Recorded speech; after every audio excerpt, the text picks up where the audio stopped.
movie was okay, and it ultimately made money. But, and I know this to be true, the head of Paramount went back to his home, and he said to his wife, you know, we made this movie called Star Trek. It didn't make any money. I'm never going to make a movie of Star Trek again. She says, are you crazy?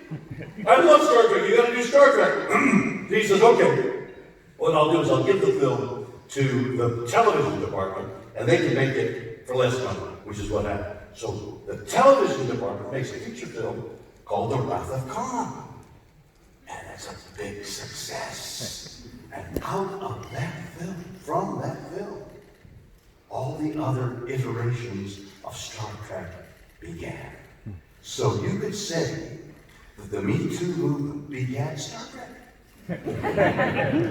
We're in jeopardy. The Earth is in jeopardy.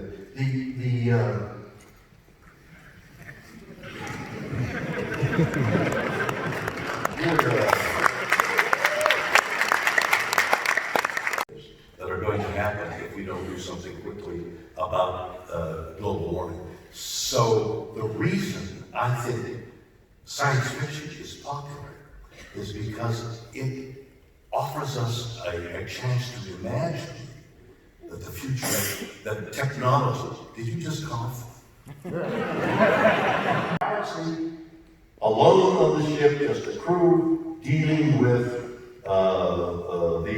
these entities that were good and bad and beneficial and harmful, and that was his premise.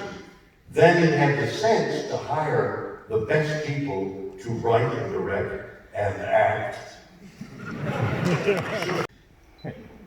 Feeding the monster. So actors are always aware that no matter what they're doing, whether it's in front of an audience like tonight, or when you're in a play, or when you're making a film, or you're doing a television series, you're always aware that there's going to be 1,000 people in a theater looking at you saying, I don't know.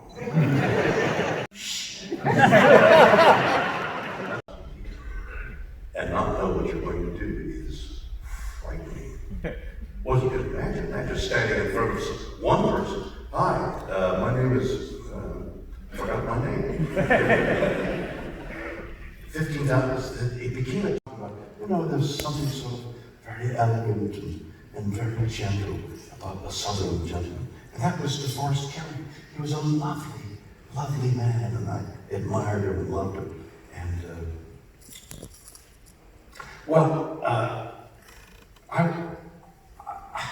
I used to hunt, okay? I'm not proud of that now, but years ago, it was in vogue, and I used to hunt with a bow and arrow, and I got pretty good. And a bow and arrow, it stuck things when you get within about 50 yards of something. So you move very, very carefully, and you're watching, and you're looking, and you're training your eye on the thing you're going to hunt. That's where my eye. Now I don't hunt anymore, but that eye is still there. So I would see DeForest Kelley come into the studio and the stage every morning. And there was a table of food on the stage. It's called the craft service table. I don't know what craft service table. And it's got food, not because they were very generous, but because they wanted us filled with energy. So we give them a good day's work. I pop the toaster, and I grab the bagel, and I push the toaster back.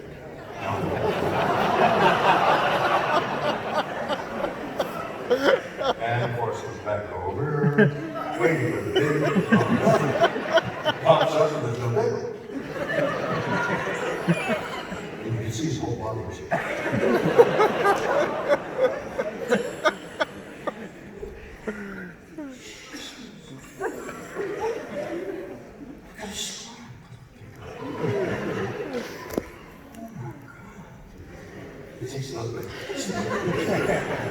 Now he's there, and that is no longer a wagon. He's waiting for the big rock. And I say, Leonard, distract. DeForest, I got something in my hand. He was over there. And I push it back there. And I got the big, I don't know what to do. bacon. I shove it in my mouth. Of course, it's echoing. The toaster pops up. There's no bacon!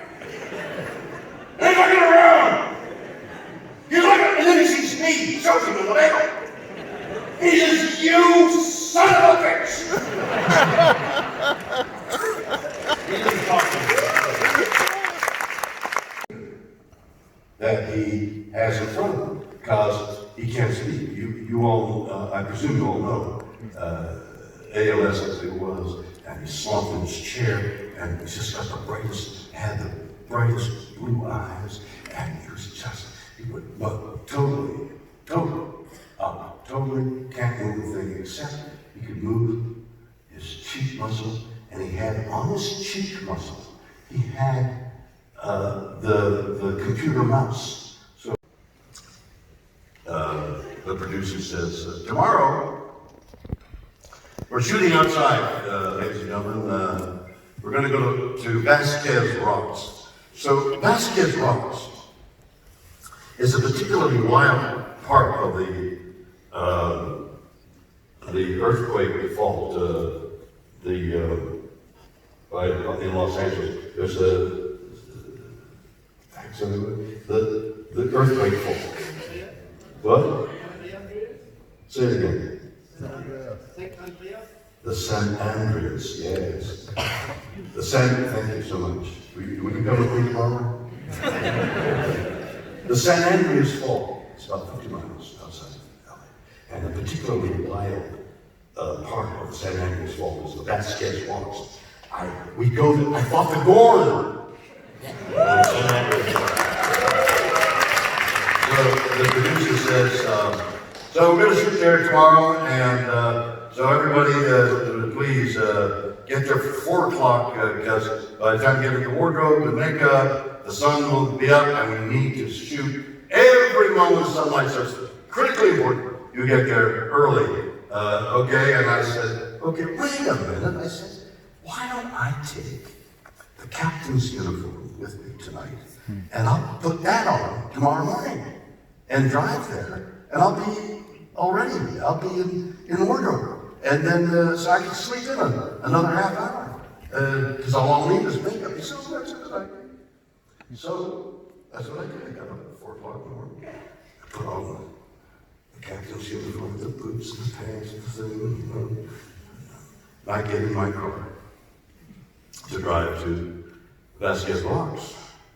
It's about 50 miles, and I like to drive fast. And the Autobahn is here, but there's no Autobahn in Los Angeles. In fact, if you go too fast, it's a felony.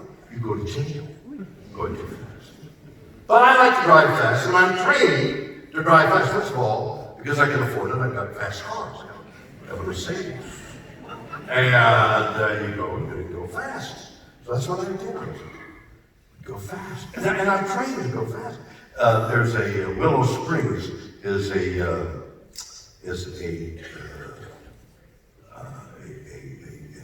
racing place where they train you to race at Willow Springs, a little north of Los Angeles.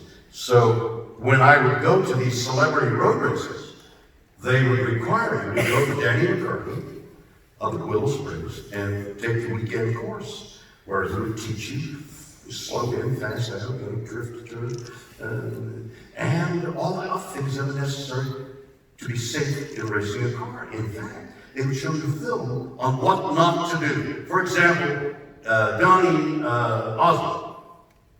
Donny Osmond was shown, there was a piece of film on Donny Osmond of what not to do. So you got 5 cars abreast, other cars behind, and you race down the straightaway, you get to about 145 miles an hour. There's a right hand. And I'm looking at him. And he's looking at me, and I can't tell what he's thinking. And he says, so where do you think you're going so quickly at this hour in the morning? And I'm thinking, I'm going to jail. The heck with it. I'm all in. I said, I'm trying to find my spaceship, okay?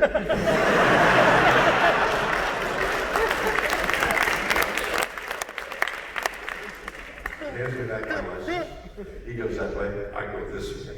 And and I'm dying of curiosity to see what he's doing. But I don't want to turn like that because that means you're guilty.